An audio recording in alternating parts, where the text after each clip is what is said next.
ونصلي ونسلم على رسوله الكريم أما بعد أعوذ بالله من الشيطان الرجيم بسم الله الرحمن الرحيم مثل الذين ينفقون أموالهم في سبيل الله كمثل حبة أنبتت 7 سنابل في كل سنبلة 100 حبة والله يضاعف لمن يشاء والله واسع عليم صدق اللہ العظیم۔ آج کی ہفتہ وار ہماری محفل درود پاک اللہ کی توفیق، اس کے کرم اور فضل سے نکال پذیر ہے۔ آج کی گفتگو میں جو موضوع سخن وہ ہے اللہ کی راہ میں خرچ کرنا۔ عموماً دنیا کا اصول، قاعدہ اور حلیہ یہ ہے کہ جس چیز کو خرچ کیا جائے وہ خرچ ہوتی چلی جاتی ہے اور کم ہوتی جاتی ہے، لیکن اللہ کریم کا دیا ہوا نظام معیشت وہ یہ ہے کہ جتنا اس کے لیے، اس کی رضا کے لیے خرچ کیا جائے اتنا ہی زیادہ اس میں اضافہ ہوتا ہے۔ اللہ نے اہل ایمان کی صفت اور شان بھی یہ بیان فرمائی کہ مومن وہ ہیں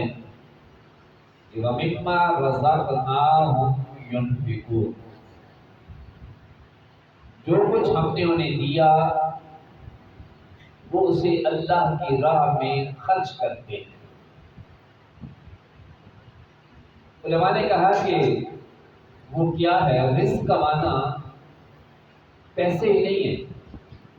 اور رزق کا معنی صرف کھانے پینے کی چیزیں ہی نہیں ہیں، بلکہ رزق وہ ہے کہ مال و جاہ، علم و عرفان، جو کچھ بھی انسان کے پاس ہے یہ سارا اللہ کا دیا ہوا ہے۔ اور اہل ایمان وہ ہیں کہ جو کچھ بھی انہیں اللہ نے دیا وہ اسے اللہ کی راہ میں خرچ کرتے ہیں اور اس میں ذرہ برابر بھی کنجوسی نہیں کرتے۔ اس میں اگر آپ کے پاس علم ہے تو علم کا حکم دیا اسے بانٹو، اسے خرچ کرو، اور جتنا علم خرچ کرو گے اتنا علم میں اضافہ ہوگا۔ مال اللہ نے دیا تو مال کو اللہ کی راہ میں خرچ کرو، اتنا ہی اس کے اندر اضافہ ہوگا۔ اسی طرح اولاد ہے، عہدہ ہے، اقتدار ہے، قوت ہے، طاقت ہے، فرمایا اس سارے کو اہل ایمان کی صفت یہ ہے کہ وہ ذرہ برابر کنجوسی نہیں کرتے، اسے اللہ کی عطا سمجھتے اور اللہ کی مخلوق پر خرچ کرتے۔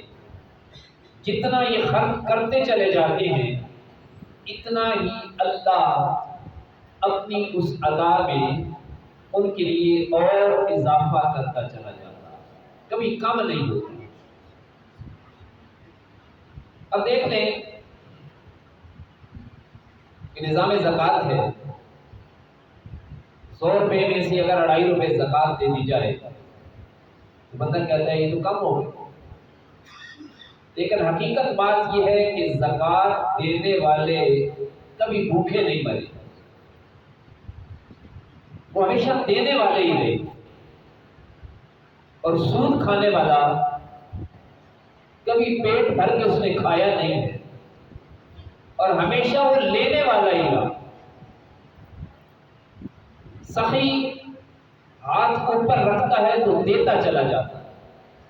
بھکاری ہاتھ نیچے رکھتا ہے تو ساری زندگی اس کا ہاتھ نیچے ہی رہتا ہے، کبھی اوپر نہیں آتا۔ وہ چاہیے تو یہ کہ جو مال ملے، جو دولت ملے، جو چیز ملے، ملنے کے بعد بندہ کہ بس اب رچ گیا، لیکن رج وہی گیا جو دے دیتا ہے تو دینے کے بعد کہتا ہے کہ دل کو تسلی ہوگی، مزہ آ گیا، میں نے غریب کو کھلایا، غریب نے کھایا، اس نے دعا دی، گویا مجھے ساری کائنات مل گئی، دل کو سکون اور اطمینان مل گیا۔ اور اگر کسی نے کسی کو لوٹا، لوٹنے کے بعد جو غریب کی اور لوٹنے والے کی بددعائیں آئیں، کبھی اس کے دل کو اطمینان نہیں ہوا، کبھی اس کو سکون نہیں ملا۔ قرآن مجید میں سورہ بقرہ کی جو میں نے آیت بینہ پڑھی، اس میں اللہ رب العزت مثال دے کے بات سمجھاتے ہیں۔ فرمایا مثل الذین ينفقون اموالهم فی سبیل اللہ، جو لوگ اللہ کی راہ میں خرچ کرتے ہیں ان کی مثال اس طرح ہے، مثال دے کے سمجھایا، کمثل حبہ انبتت سبع سنابل فی کل سنبلہ مئۃ حبہ۔ فرمایا اس کی مثال ایسے ہے جیسے ایک دانہ زمین میں ڈالا جائے اور پھر وہ اگتا ہے، اس پر 7 بالیں لگتی ہیں اور ہر بال کے اندر 100 دانے ہوتے ہیں۔ ظاہراً دیکھا جائے ایک زمیندار اپنے گھر میں دانے پڑے، بوری دانوں کی پڑی ہے، ظاہراً کہا جائے تو کتنا بھی وقوف ہے کہ سارے دانے اٹھا کے دانہ دانہ کر کے زمین کے اندر پھینک کے آ گیا۔ گھر میں سنبھالے پڑے تھے، محفوظ پڑے تھے، اور ایک ایک دانہ کر کے زمین کے اندر پھینک کے آ گیا۔ اب آگے مرضی اللہ کی ہے، چاہے تو کیڑوں کو حکم دے تو سارے اٹھا کے لے جائیں، چاہے تو بارش ہی نہ ہو سارے وہیں ختم ہو جائیں،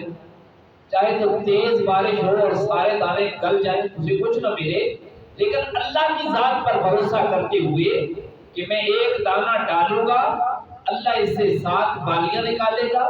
اور ہر بالی میں 100 دانے ہوں گے، گویا ایک دانے سے مجھے 100 دانہ ملے گا۔ یہی اللہ نے مثال دی ہے کہ جب بندہ مومن اللہ کی راہ میں کچھ خرچ کرتا تو ایک خرچ کرتا ہے، اللہ 700 اسے واپس کرتا، 700 گنا کر کے اسے واپس ادا کرتا ہے۔ واللہ یضاعف لمن یشاء، اور اللہ تعالیٰ بڑھا دیتا ہے جس کے لیے چاہتا ہے، رب چاہتا ہے تو اس سے بھی زیادہ اپنے بندے کو عطا کر دیتا ہے۔ واللہ واسع علیم، اور اللہ تعالیٰ وسیع بخشش والا اور سب کچھ جاننے والا۔ پھر یہ دانا اور مال دینے میں یہ یاد رکھیے گا کہ مال خرچ کرنے میں جب آپ غریبوں پہ خرچ کرتے ہیں، قطعاً ثانی تصور ذہن میں نہیں ہونا چاہیے، ایک ہی تصور کہ میں نے اپنے رب کو راضی کر، مجھے نہیں غرض کون کھا رہا ہے، مجھے نہیں غرض کتنا کھا رہا ہے، مجھے نہیں غرض میرا حامی کھا رہا ہے، میرا مخالف کھا رہا ہے، میرا دشمن کھا رہا ہے، اللہ کی رضا کی خاطر کرتا ہے۔ اور کبھی کسی دے کر نہ احسان جتاتا ہے اور نہ دکھ پہنچاتا۔ یہ نہیں کہ کسی کو کچھ 4 پیسے دے بیٹھے اور پھر ساری زندگی گنتا ہے کہ ہم آپ کو کھلایا کرتے تھے، ہم آپ کو دیا کرتے تھے، ہم نے آپ کو بنا دیا تھا۔ فرمایا یہ مقصد نہ ہو، مقصد اور میں نے اللہ کے لیے کرنا ہے۔ کہتے ہیں نیکی کر دریا میں ڈال، بھول جائے کہ میں نے کسی کو دیا تھا۔ تو قرآن مجید اس کے لیے کیا بیان فرماتا ہے؟ الذین ينفقون اموالهم فی سبیل اللہ، وہ لوگ جو اللہ کی راہ میں خرچ کرتے ہیں، ثم لا یتبعون ما انفقوا منا ولا اذى، اس کے پیچھے نہ تو احسان جتاتے ہیں اور نہ کسی کو دکھ دیتے۔ اللہ فرماتا ہے لہم اجرہم عند ربہم، ان کے لیے ان کے رب کے ہاں بہت بڑا اجر ہے، اللہ کے ہاں بہت بڑا اجر ہے ان کے لیے۔ اور ولا خوف علیہم ولا هم یحزنون، فلسفہ معیشت دنیا کا یہ ہے کہ پیسے ہوں گے 4 پلے تو کوئی خوف نہیں ہوگا، خطرہ نہیں ہوگا، پریشانی نہیں ہوگی، اور رب کا وعدہ یہ ہے کہ جو ہے اس میں سے اللہ کی راہ میں خرچ کر دے، خطرہ کبھی نہیں آئے گا، نہ دنیا کے اندر خطرہ ہوگا نہ آخرت کے اندر خطرہ ہوگا۔ ہمارے وہ پولیٹیکل فیلڈ میں، سیاسی میدان میں لوگ کہا کرتے ہیں کہ بھائی فلاں بندے کو ہم تو ووٹ دیں گے، کینڈیڈیٹ بنائیں گے، یار کل کوئی تھانے کچہری کا مسئلہ، عدالتوں کا مسئلہ، لڑائی جھگڑا فساد، تو جو مذہبی لوگ ہوتے ہیں نا وہ کہتے ہیں یار وہ تھانے کی تب ضرورت پڑے گی نا، تھانے تک نوبت پہنچے گی، اگر ایسا نظام آ جائے کہ نوبت تھانے تک جائے ہی نہ، تمہیں کبھی مسئلہ آئے ہی نہ، تو پھر کیا تمہیں پریشانی ہے؟ اور بیماری کے لیے پیسہ تو تب رکھنا ہے کہ کبھی بیمار ہوں گے تو علاج بڑا مہنگا ہے، اور اگر اللہ ایسا کرے کبھی بیماری آئے ہی نہ، تو پھر پیسے کو رکھ کے کیا کرنا؟ تو میں اہل ایمان کی یہی شان ہے کہ وہ جب اللہ کے لیے ہو جاتی ہیں تو اللہ ان کے دلوں سے ہر طرح کا ڈر نکال دیتا، اللہ ان کے دلوں سے خوف ہی ختم کر دیتا۔ کروڑ پتی آدمی ہیں، کہتے ہیں کل نہ ہوئی تو کیا بنے گا؟ اگر یہ 2 کروڑ نہ بنے تو آگے تو معیشت بڑی خراب ہو رہی ہے، ڈالر بڑا مہنگا ہو رہا ہے، اور بندہ فقیر کتنے ہیں دیکھتے ہیں 10 روپے بھی گھر میں نہیں پڑے، کل کے لیے نہیں ہے، وہ بابا جی کیا کریں گے کہ اللہ مالک ہے، خیر ہوگی کچھ بھی نہیں ہے، کل اللہ اور دے دے گا۔ سوکھی ہوئی روٹی سرانے سے نکال کے کھا لیتے، کہتے ہیں الحمدللہ اللہ نے آج کھلا لیا، کل پھر عطا کر دے گا۔ تو دلوں سے خوف کا نکل جانا اصل امارت، اصل امیری اور اصل بڑائی انسان کے اندر یہ ہوتی ہے۔ تو اللہ فرماتے ہیں جو میرے بندوں پر خرچ کرتے ہیں، جو لوگوں پر خرچ کرتے ہیں، جو لوگوں کو اطمینان قلب دیتے، اللہ انہیں اطمینان قلب عطا کرتا، جو لوگوں کو سکون پہنچاتے ہیں اللہ ان کے لیے سکون کی راہیں کھول دیتا۔ اور فرمایا قول معروف و مغفرۃ خیر من صدقہ یتبعها اذى، فرمایا اچھی بات کرنا اور غلطی معاف کر دینا، لوگوں سے اچھی بات کرنا، کوئی غلطی کر جائے اس کی غلطی کو معاف کر دینا، فرمایا اس صدقے سے بھی بہتر ہے کہ جس کے پیچھے کوئی رضا چھپی، جس کے پیچھے کوئی تکلیف پہنچانا چھپا ہو۔ صدقہ تو دیا ہے لیکن تکلیف پہنچانا مقصود ہے، اور میں اس سے زیادہ بہتر صدقہ وہ ہے کسی بندے سے اچھی بات کر دو، اسے خوش کر دو۔ میں بندے مومن کے لیے اخلاق سے بات کرنا نہیں سکتا، محبت سے بات کرنا نہیں سکتا، کسی کے دل کو سکون پہنچانا، یہ بھی اللہ رب العزت نے صدقے کے اندر رکھا ہے۔ اور فرمایا یا ایھا الذین آمنوا، اے ایمان والو، لا تبطلوا صدقاتکم بالمن والاذی، اور اپنے صدقے جو دیتے ہو نا پہلے ضائع نہ کیا کرو، احسان جتلا کر اور دکھ پہنچا کر، کسی پر احسان نہ جتلاؤ اور کسی کو دکھ نہ پہنچاؤ صدقے دے کر، کہ تمہاری وجہ سے صدقہ تو دیا مگر اسے تکلیف پہنچی، یا وہ احسان جتلاؤ تم اس پر کہ ہم نے تم پر بڑا کیا۔ قربانی کا گوشت بھی آ رہا ہے نا، وہ بوٹی بوٹی سارے گھروں کو خوش کرنا کہ ہم نے آپ پر احسان کیا، ہم نے آپ کے گھر میں دیا تھا، آپ تو ہمارے گھر میں نہیں دیتے، یہ جتلانے سے زیادہ بہتر ہے کہ اتنا چند لوگوں کو دے دو کہ جن کے گھر میں ہڈی اچھی پک جائے، اور کبھی انہیں جتاؤ نہیں کہ ہم نے کبھی تمہیں دیا، اس سے زیادہ کہیں بہتر ہے۔ فرمایا کالذین ينفق مالہ رئاء الناس ولا یؤمن باللہ والیوم الآخر، اور جو خرچ کرتے ہیں اپنے مال کو لوگوں کو دکھانے، لوگ ہیں یار بڑا سخی ہے، لوگ ہیں واہ واہ کیا بات ہے یار، لوگوں کو دکھانے، ولا یؤمن باللہ والیوم الآخر، اور یقین نہیں رکھتا اللہ پر اور قیامت کے دن پر، ومثلہ کمثل صفوان علیہ تراب فاصابہ وابل فترکہ صلدا، فرمایا اس کی مثال ایسے ہے جیسے کوئی چکنی چٹان ہو، بارش ہو زمین زرخیز ہو، یعنی بارشیں زیادہ ہو رہی ہیں تو فصلیں زیادہ ہوں گی، میں نہیں بارشیں ہوں گی نیچے زمین بھی زرخیز چاہیے، زمین زرخیز نہ ہوئی جتنی مرضی بارشیں ہوتی نہیں آپ کو ککھ نہیں ملے گا، میں ایک چٹان ہو پتھر کی اور اس کے اوپر تھوڑی سی مٹی پڑی ہو، اب اس کے اوپر بارش ہو جائے، وہ بارش آئے گی مٹی دھل جائے گی، اندر سے پتھریلی چٹان نکل آئے گی، گویا بارش نے اس کا کچھ تبدیل نہیں کیا، لیکن اس کے مد مقابل زمین زرخیز ہو، تھوڑی سی بارش بھی ہو جائے تو چند دنوں کے بعد وہاں سبزہ نظر آئے گا، چند دنوں کے بعد رزق نظر آئے گا، چند دنوں کے بعد وہاں مخلوق خدا کھاتی ہوئی کچھ نظر آئے گی۔ اور میں ایسے بندے کی جو دکھاوے کے لیے کچھ کرتا ہے کہ لوگ کہیں واہ واہ خرچ کرتا ہے، اس کی مثال اس چٹان کی طرح ہے کہ بارش تو برستی رہی، اس پر پڑتی رہی، مگر پانی وہاں رکا نہیں، وہ بہ گیا، وہ پیچھے پتھر کا پتھر ہی رہا، نہ اپنے لیے کچھ فائدہ کر سکا اور نہ دوسروں کے لیے کچھ فائدہ کر سکا ہے۔ تو یہ اللہ کی راہ میں خرچ کر، اللہ کی راہ میں دینا اور اللہ کی مخلوق کو کھلانا اور پلانا، حالانکہ کائنات نے اس کی عظمت کو اتنا بہت وسیع اس موضوع کو بیان فرمایا کہ سب سے زیادہ نبی کریم علیہ السلام نے جس چیز کو فرمایا کہ تمہارے لیے نیکی کا باعث ہے، وہ لوگوں کو پانی پلانا اور لوگوں کو کھانا کھلانا، بھوکے کا پیٹ بھرنا، کسی مجبور کو اس کو عطا کرنا کہ قیامت والے دن رب کائنات فرمائیں گے او بندے نمازیں بڑی پڑھتا تھا، بڑے کام کرتا تھا، لیکن میں فلاں دن بھوکا تھا، میں نے تجھ سے کھانا مانگا تھا، تو نے مجھے کھانا نہیں دیا۔ بندہ میدان محشر میں حیران ہو کے کہے گا میرے پروردگار تو کھانے پینے سے پاک ہے، تو نے کب مانگا؟ میں وہ فلاں بندہ جو مجھ سے مانگنے گیا تھا اس نے کہا تھا ایک روٹی دے دے، وہ میں نے بھیجا تھا، تجھے اگر رزق دیا تو میں نے دیا، اور اسے اگر نہ دیا تو میں نے روکا، اسے صبر پر آزمانا چاہتا تھا، تجھے شکر پر آزمانا چاہتا تھا، وہ مانگنے کے لیے گیا تھا، وہ نہیں گیا تھا، میں گیا تھا، تو نے مجھے خالی بھیجا، فلاں دن میں ننگا تھا،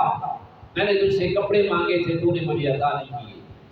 بندہ کہے گا یا اللہ تو چیزوں سے پاک کہ کپڑے پہنے، پر میں فلاں بندہ تیرے دروازے پہ آیا تھا، وہ میں نے بھیجا، گویا وہ میں ہی تھا۔ تو گویا اللہ کے کسی غریب بندے کو بھوکے کو کھلا دینا، ننگے کو پہنا دینا، پیاسے کو پلا دینا، یہ حقیقت میں اللہ رب العزت کو دینا۔ اور اللہ فرماتا ہے کہ میں یقرض اللہ قرضا حسنا، جو بندہ اللہ کو قرض حسنا دیتا ہے تو اللہ اسے دگنا کر کے واپس لوٹاتا ہے، کئی گنا کر کے اسے لوٹاتا ہے، جتنا چاہتا ہے اس بندے کو یہاں دنیا میں بھی دیتا ہے اور آخرت میں بھی اسے عطا کرتا ہے۔ اور سورہ طہر کی ایک آیت کو کھانا کھانے کے بارے میں، کھلانے کے بارے میں لوگوں کو کھانا کھلانا فرمایا کہ وَيُطْعِمُونَ الطَّعَامَ عَلَى حُبِّهِ مِسْكِينًا وَيَتِيمًا وَأَسِيرًا۔ مومنوں کی ایمان، بعض روایت میں ہے کہ حضرت مولا علی کرم اللہ وجہ کریم کے حق میں نازل ہوئی اور آل ایمان کی صفت بیان کی گئی ہے کہ ایمان والے کون ہیں؟ وَيُطْعِمُونَ الطَّعَامَ عَلَى حُبِّهِ، وہ لوگوں کو کھانا کھلاتے ہیں اللہ کی محبت میں، اس کی محبت میں لوگوں کو کھانا کھلاتے ہیں، مسکینا و یتیما و اسیرا، مسکینوں کو، یتیموں کو، قیدیوں کو، ان لوگوں کو کھانا کھلاتے ہیں۔ انما نطعمکم لوجہ اللہ، جو کھلاتے پلاتے ہیں صرف اللہ کے لیے، اللہ کی رضا کے، اگر میرا رب خوش ہو جائے، میرا مالک خوش ہو جائے، میرا پروردگار خوش ہو جائے، لا نريد منکم جزاء ولا شکورا، انہیں کوئی نہیں ہوتا کہ اس کے بدلے میں وہ مجھے کیا دے کہ میں نے اس کو کھانا کھلایا ہے تو اب وہ اتنے دن میرے گھر میں کام کرے، یا آج میں اس کو کھلا دیتا ہوں تو کل میرے وہ کام آئے گا، تو میں نے ادھر کھلا دیا، ادھر معاملہ رب پر چھوڑ دیا، بدلہ رب دے گا، اجر رب دے گا، عزت رب دے گا، اور جو کچھ عطا کرے گا وہ رب عطا کرے گا، وَلَا شُكُورًا، کوئی یہ بھی نہیں تو آگے سے میرا شکریہ ادا کرے، کوئی مجھے اس کے بدلے میں مجھے دے۔ تو مومن ہوئے ہیں وہ دوسروں کو کھلاتے ہیں پلاتے ہیں۔ یاد رکھیے گا گھر میں بیوی بچوں کو کھلانا بھی صدقہ۔ بعض لوگ گھر والوں پہ ہاتھ روک لیتے ہیں، تھوڑا کھایا کرو، بیوی سے کہیں گے تھوڑا کھایا کرو، اتنا کھاتی ہے، بچوں سے کہیں گے تھوڑا کھایا کرو، پورا نہیں ہوتا، اور کھانے دو۔ باپ جو کما کے لاتا ہے اپنی بیوی کو کھلاتا ہے، اپنے بچوں کو کھلاتا ہے، اپنے بہن بھائیوں کو کھلاتا ہے، اپنے ماں باپ کو کھلاتا ہے، ایک ایک لقمہ صدقہ لکھا جائے، اور قیامت والے دن اللہ اس کو اجر عطا فرمائے گا۔ اور سب سے پہلا حق جو کھانے پلانے کا ہے وہ اپنے گھر والوں کا، انہیں پورا کھلائیں پلائیں، جو ان کی جائز ضروریات ہیں ان کو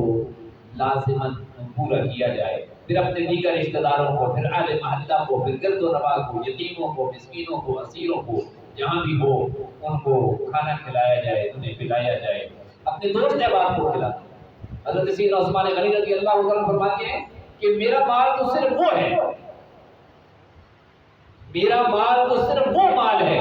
جو میں نے کھا لیا اور میں نے دوست احباب کو کھلا دیا، اپنے دوستوں کو کھلایا، اپنے گھر والوں کو کھلایا، بچوں کو کھلایا۔ میرا مال تو وہ ہے جو میں مر جاؤں گا یہاں چھوڑ جاؤں گا، وہ میرا کب ہے؟ میرے مرنے کے بعد جو بچ جائے گا وہ مال تو میرا ہے ہی۔ ایک لمحہ کے لیے بھی یہ مال ہمارا نہیں رہتا مرنے کے بعد۔ ادھر روح نکلتی ہے، ادھر شریعت کے تمام احکام لازم آ جاتے ہیں کہ پیچھے وارث ہے، حتیٰ کہ اس کے لیے بھی کچھ صدقہ و خیرات اگر وہ وصیت کر کے نہیں گیا اس کے مال میں سے نہیں دی جا سکتی، جب یہ وارثوں کا حق ہے۔ اور وارث چاہیں گے تقسیم کرنے کے بعد کپڑے، جوتے، گھڑی پہنی ہے، سونے کی زنجیر پہنی ہے، انگوٹھیاں پہنی ہے، بڑی گاڑی کھڑی ہے، جائیداد کا مالک ہے، جاگیر کا مالک، روح نکلنے کے بعد وہ ایک ٹکے کا مالک بھی نہیں رہا، ایک چیز کا مالک بھی نہیں رہا، پیچھے وارث ہو گئے۔ وہ وہی کچھ تھا کہ اس نے خود کھا لیا، اپنے دوست احباب کو کھلا لیا، اللہ کی راہ میں جو خرچ کر دیا،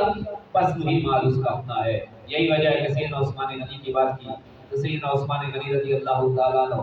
جب آپ مسلمان ہوئے، اسلام قبول کیا، وہ کہتے ہیں کہ 84,000 پاؤنڈ یومیہ آمدن کیا، ایک دن کی آمدن 84,000 پاؤنڈ اس وقت کے حالات کے حساب سے اتنی آمدن، اور آپ کا اتنا بڑا ریوڑ تھا کہ اگلا سرا جنگل میں پہنچ جاتا اور ابھی بکریاں اور جانور گھر سے نکل رہے ہوتے تھے، اتنے بڑے امیر آدمی۔ اور جس وقت امیر المؤمنین بنے، 40 لاکھ مربع میل کے حاکم بنے۔ ہمارے ہاں تو حکمرانی کا عجیب فلسفہ ہوتا ہے نا، الیکشن لڑتے ہیں قرضہ لے کر، اور جب الیکشن ختم ہوتا ہے، حکومت ختم ہوتی ہے، تو پاکستان کیا دنیا کے ہر ملک میں ان کی جاگیر ہوتی ہے۔ لیکن اسلام کا نظام سیاست اور انداز حکمرانی یہ ہے کہ جب اسلام میں آتے ہیں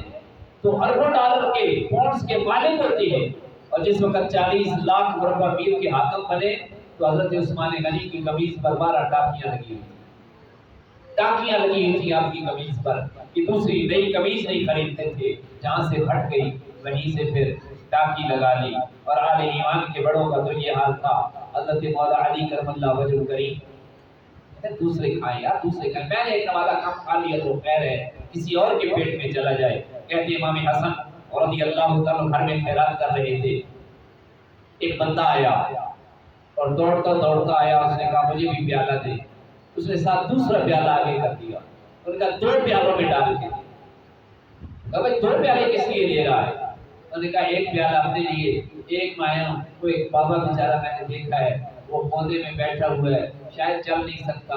یا پتہ نہیں کیا پرابلم ہے، وہ میں نے دیکھا کہ پانی میں سوکھی روٹی ڈبو ڈبو کے کھا رہا ہے، تو میں نے کہا میں ان کے لیے پیالہ لے جاؤں۔ امام حسن نے پیٹھ پہ ہاتھ مارا، ہنسے اور فرمایا بیٹھ جا، یہ جو سارا لنگر چل رہا ہے نا اسی بابے کا چل رہا ہے، یہ اسی بابے کا ہے کہ مخلوق خدا کھا رہی ہے، لوگوں کو گوشت کھلایا جا رہا ہے، روٹی کھلائی جا رہی ہے، مگر حضرت مولا علی کرم اللہ وجہ الکریم خود سوکھی روٹی پانی میں ڈبو کے اندر کھائے جا رہے ہیں۔ فرمایا اللہ کی راہ میں خرچ کرنا، اللہ کی مخلوق پر خرچ کرنا، یہ ہماری دنیا کو بھی سنوارتا ہے، ہماری آخرت کو بھی سنوارتا ہے۔ اللہ کریم کی بارگاہ میں دعا ہے کہ رب ذوالجلال ہمیں دین حق کو پڑھنے، سمجھنے اور اس پر عمل کرنے کی توفیق عطا فرمائے۔ وآخر دعوانا الحمدللہ رب العالمین۔